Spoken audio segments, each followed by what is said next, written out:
Hello guys, welcome to our YouTube channel. As you all know, हमने friend series को हिंदी में explain करना start कर दिया। अब तक हमने 3 एपिसोड हिंदी में एक्सप्लेन कर दिए। अगर आपने अभी तक वो नहीं देख तो पहले जाके चैनल पे जाइए और उन्हें चेकआउट कीजिए। और आपको इन तीनों एपिसोड की लिंक डिस्क्रिप्शन में मिल जाएगी। और साथ ही लूसीफर वेब सीरीज़ की भी स्टोरी की शुरुआत सेंट्रल पर्क से होती है, जहाँ पर सभी लोग मौजूद होते हैं सिवाय जोई के। मोनिका बोलती है, फीबी अब तुम बोलो। फीबी बोलती है, ओके ओके, अगर एक दिन के लिए मेरे पास असीमित ताकतें होती तो मैं दुनिया के लिए मांगती world peace, no more hunger, good things for the rain forest and also bigger book. Ross बोलता है, ये तो तुमने मेरी विश ले ली। चैंडलर, तुम क्या मांगते? चैंडलर बोलता है, अगर एक दिन के लिए मेरे पास असीमित ताकतें होती तो मैं मांगता कि वो मेरे साथ जीवन भर रहे। रेचल बोलती है, अगर मेरे पास एक विश होती तो मैं मांगती कि मेरे पास 3 और विश। रेचल बोलती है, हमेशा एक ऐसा लड़का जरूर होता है जिसे एक विश दो तो वो 3 विशेस मांगता है। तभी जोई एंटर करता है। सभी लोग जोई से हाय बोलते हैं और मोनिका बोलती है, जोई अगर तुम्हारे पास एक दिन के लिए असीमित ताकतें होती तो तुम क्या मांगते? जोई बोलता है, प्रोबेबली मैं अपने आप को ही मार दे। मोनिका हैरान होकर बोलती है, क्यों? जोई बोलता है, अगर छोटा जोई मर जाएगा तो मेरे पास कोई वजह ही नहीं होगी जीने के लिए।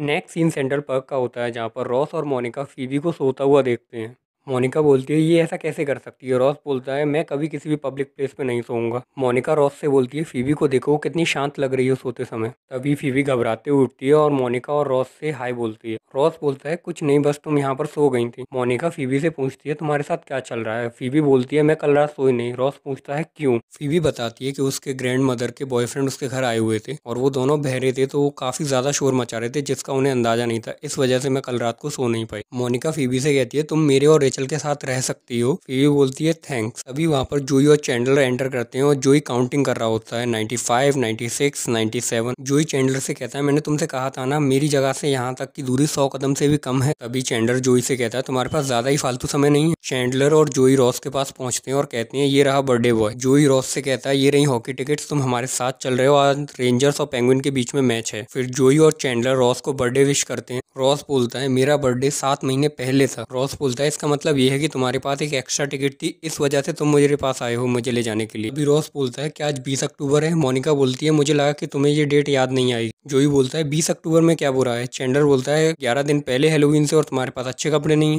रॉस बताता है कि आज के दिन मैंने और मेरी वाइफ ने पहली बार फिजिकल रिलेशनशिप बनाया। जोई हैरान होते हुए पूछता है, ये बातें तुमने किस किस को बताई हैं? ये बात तुमने अपनी बहन को भी बताई है? रॉस बोलता है, ये पूछो मुझसे कि ये बातें मैंने किसे नहीं बताई हैं। फिर चैंडलर और जोई रॉस को मनाने की कोशिश करते हैं और रॉस मान जाता है और बोलता है, ठीक है, मैं तुम्हारे साथ चलूंगा। अभी वहाँ पर रेचल आती है और सबको बताती है, देखो मेरा पहला चेक। सब लोग बहुत खुश होते हैं। फिर रेचल देखती है कि उसे बहुत कम पैसे मिले हैं। फिर सब लोग उसे थोड़े थोड़े पैसे देते हैं और वहाँ से चले जाते हैं। अभी वहाँ पर रेचल की 3 फ्रेंडें आती हैं। वो तीनों रेचल को देख के खुशी से चिल्लाने लगती हैं। नेक्स्ट सीन एक सड़क का होता है, जहाँ पर जोई और चैंडलर एक कैन को किक मार रहे होते हैं। तभी जोई उस कैन को रॉस की तरफ अभी जोई और चैंडलर रॉस की तरफ देखते हैं। रॉस वहीं दुकान में रखे हुए लड़कियों के शूज को घूर रहा होता है। रॉस उन्हें बताता है कि ऐसे सेम जूते कैरल के पास थे। फिर वो तीनों चलने लगते। रॉस फिर से रुक जाता है। जोई पूछता है, अब क्या हुआ? रॉस बताता है, उस रात हमारे पास पीचेस भी थे, जैसे कि यहाँ पर पड़े हुए हैं। अभी जोई बोलता है, देखो उस लड़की की ऐस भी बिल्कुल कैरल की ऐस जैसी है। फिर वो तीनों उस लड़की की तरफ देखने लगते हैं और जोई बोलता है कि मुझे लगा कि हम ये कंपेयर कर रहे हैं। सीन शिफ्ट होता है सेंट्रल पर्क पर, जहाँ रेचल अपनी तीनों फ्रेंड से बात कर रही होती है। उसकी फ्रेंड उससे ये पूछती हैं कि अब तुम घर वापस कब आ रही हो? तो रेचल मना कर देती कि अब मैं घर वापस नहीं आऊंगी, मेरी जिंदगी यही है, मैं यहाँ पर एक वेट्रेस का काम कर रही हूँ। नेक्स्ट सीन मोनिका के घर का होता है, जहाँ पर मोनिका पजामास में होती है और वो किचन में कुछ बना रही होती है। मोनिका और फीबी रेचल से पूछती है, तुम्हारा दिन कैसा गया? रेचल बताती है, उसका दिन बहुत बुरा गया। उसकी सारी फ्रेंड्स को बहुत अच्छी जॉब और प्रमोशंस मिल रहे हैं, लेकिन उसे कुछ नहीं मिल रहा। अभी वीज़ा कंपनी से कॉल आता है।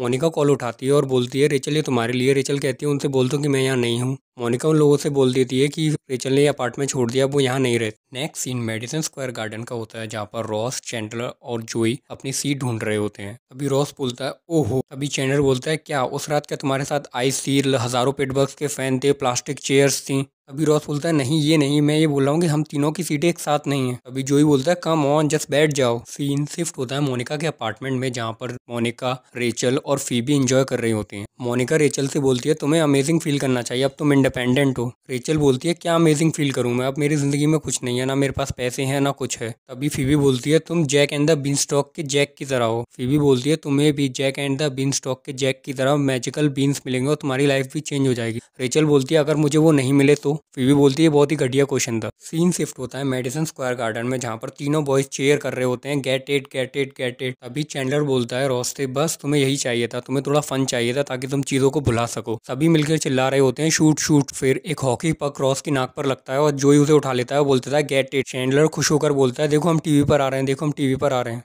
सीन शिफ्ट होता है हॉस्पिटल का, जहाँ पर चैंडलर रिसेप्शनिस्ट से बोलता है देखिए यहाँ इमरजेंसी है। रिसेप्शनिस्ट फोन पर बात कर रही होती है, वो चैंडलर को एक फॉर्म देती है और कहती है वहाँ बैठकर इस फॉर्म को भरिए। अभी रॉस वहाँ आता है और कहता है देखिए हमें कोई ट्रबल नहीं चाहिए, बस मेरे नाक में बहुत जोर से दर्द हो रहा है। रिसेप्शनिस्ट गुस्से में बोलती है आपको अपनी बारी का इंतजार करना पड़ेगा। जोई बोलता है कितनी देर तक हमें इंतजार करना पड़ेगा। रिसेप्शनिस्ट बोलती है किसी भी मिनट आपका नंबर आ जाएगा, आप वहाँ जाके बैठ जाइए चुपचाप। सीन शिफ्ट होता है मोनिका और रेचल के अपार्टमेंट में, जहाँ पर आप देखते हैं कि मोनिका और रेचल बात कर रहे होते हैं। तभी डोर नॉक होता है और डोर पर एक पिज्जा गाय होता है। पिज्जा गाय उन्हें पिज्जा दे रहा होता है, तभी उन्हें रियलाइज होता है कि ये वो पिज्जा नहीं जो उन्होंने ऑर्डर किया था। पिज्जा गाय सॉरी बोलता है, वो बोलता है कि आपका पिज्जा शायद मैंने स्टेफनोपोल्स को डिलीवर कर दिया। तभी मोनिका कहती है वेट, क्या वो लड़का था जिसने ब्लू कलर की स्टनिंग सूट पहन रखा था? फीबी बोलती है उसने पावर टाई भी पहन रखी होगी। मोनिका कहती है तुम्हें पता है हमने जॉर्ज स्टेफनोपोल्स का पिज्जा लिया है। वो उस पिज्जा मैन को पे करते हैं और उससे पिज्जा ले लेते हैं। मोनिका बाइनोकुलर्स उठाती है और विंडो की तरफ जाती है। रेचल पूछती है जॉर्ज स्टेफनोपोल्स है कौन? फीबी बोलती है Big Bird's friend. Monica Rachel को बताती है कि George Stephanopoulos White House adviser है, वो बहुत ही सुंदर, उसके बड़े बड़े बाल हैं। रेचल बोलती है अच्छा वो लड़का, आई लव हिम। फीबी दूरबीन से देख रही होती है, बोलती है मैंने उसके साथ एक वुमेन को देखा। तो मोनिका बोलती है बोल दो कि ये उसकी माँ है। फीबी कहती है नहीं बिल्कुल नहीं, ये उसकी माँ बिल्कुल नहीं है।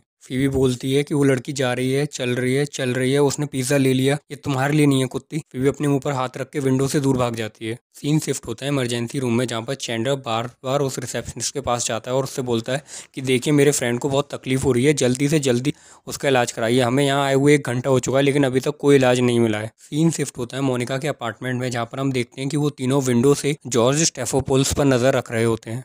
जॉर्ज स्टेफोपोल्स के कमरे की लाइट बंद हो जाती है तो मोनिका बोलती है प्लीज़ वो सेक्स ना कर रहे हो। रेचल बोलती है हाँ वो सेक्स ही कर रहे होंगे। नेक्स्ट सीन हॉस्पिटल का होता है, जहाँ पर रॉस अपनी फर्स्ट नाइट के बारे में बता रहा होता है। रॉस कहता है मुझे याद है वो चांद की रोशनी जो खिड़की से हमारे कमरे में आ रही थी और कैरल का फेस चमक रहा था उस चांदनी रोशनी में। तभी चैंडलर कहता है हाँ तुम बता चुके हो, वो चांदनी रात, वो रोशनी, वो मैजिकल फीलिंग, क्या कोई मुझे यहाँ पेन किलर्स देगा? तभी जोई बोलता है क्या हो गया, वो फर्स्ट नाइट ही तो थी तुम्हारी, उसके बाद तुम 7 साल तक एक साथ थे। रॉस बताता है ये थोड़ा कॉम्प्लिकेटेड था। चैंडलर बोलता है क्या कॉम्प्लिकेटेड है, क्या उसने तुम्हें छोड़ दिया ये कॉम्प्लिकेटेड है, या उसने तुम्हें एक औरत के लिए छोड़ा ये कॉम्प्लिकेटेड है? रॉस बोलता है ये बात तुमने ज्यादा जोर से नहीं बोल दी, शायद जो 12th फ्लोर पे कोमा में पेशेंट है उसने भी तुम्हारी बात सुन ली हो। चैंडलर बोलता है तो क्या? रॉस बोलता है ये मेरा फर्स्ट टाइम था कैरल के साथ, और ये बोलते बोलते रुक जाता है। जोई बोलता है क्या? रॉस बोलता है ये मेरे पहली बार था जिंदगी में। अभी चैंडलर बोलता है तुमने अपनी पूरी जिंदगी में सिर्फ एक ही लड़की के साथ? अभी जोई बोलता है कि हॉकी तो एक बड़ी मिस्टेक थी, आज तो हम बहुत कुछ कर सकते थे। सीन शिफ्ट होता है मोनिका और रेचल के अपार्टमेंट में, जहाँ पर तीनों लड़कियां एक दूसरे का मजाक उड़ा रही होती हैं। फीबी बताती है कि वो जेसन हर्ली के साथ हुई है। मोनिका कहती है क्या जेसन के साथ? फीबी बोलती है तुमने उससे ब्रेकअप कर लिया था ना? मोनिका पूछती है कितनी देर पहले?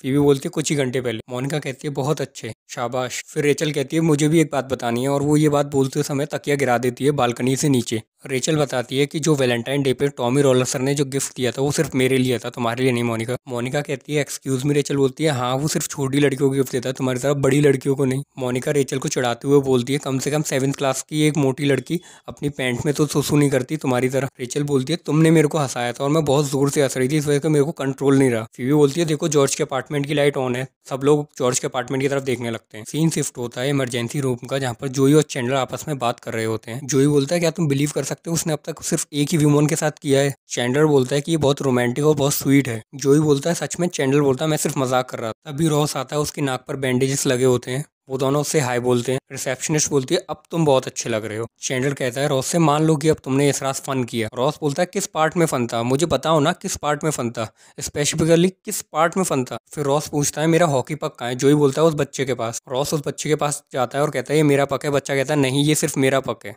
रॉस और वो किड पक के लिए लड़ने लगते हैं और तभी वो पक रॉस के हाथ से छूटकर रिसेप्शनिस्ट के लगता है और वो गिर जाती है। जब पक रिसेप्शनिस्ट के सर पे लग जाता है तो रॉस बोलता है ये पार्ट फन था। दोस्तों ये पार्ट यहीं पर एंड होता है। कैसा लगा आपको कमेंट सेक्शन में ज़रूर बताइए। आपको और किस वेब सीरीज़ को जानना है हिंदी में हमें प्लीज़ बताइए कमेंट सेक्शन में। हमने लूसीफर सीरीज़ को भी हिंदी में एक्सप्लेन किया, अगर आपने अभी तक वो नहीं देखा तो प्लीज़ चैनल पे जाइए और चेकआउट कीजिए। Please like, share and subscribe our video as more as you can. Thank you for watching our video.